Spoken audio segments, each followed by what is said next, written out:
ایران کی نئی تجویز احمقانہ، اوباما اور بائیڈن ہوتے تو شاید قبول کر لیتے۔ صدر ٹرمپ کہتے ہیں کہ ایران کے جواب کا کئی دنوں تک انتظار کیا، حالانکہ جواب 10 منٹ میں دیا جا سکتا تھا۔ یقین ہے کہ ایران ہتھیار ڈال دے گا، معاہدے تک اس پر دباؤ ڈالتے رہیں گے۔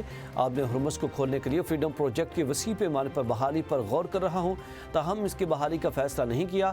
ایٹمی فضلے کو نکالنے کے لیے ایران کے پاس ٹیکنالوجی میسر نہیں ہے۔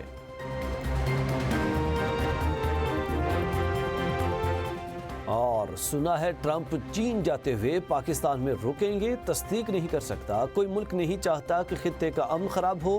وزیر دفاع خواجہ آصف کہتے ہیں کہ دنیا نے بھارت کے خلاف پاکستان کی کامیابی تسلیم کی۔ امریکی صدر نے 70 سے 80 بار کہا کہ پاکستان نے بھارتی طیارے گرائے، دہشت گردی کے نتیجے میں بہنے والے خون کے ایک ایک قطرے کا حساب لیں گے۔ مہنگائی صرف ایک خطے کا نہیں بلکہ پوری دنیا کا مسئلہ بن چکی ہے۔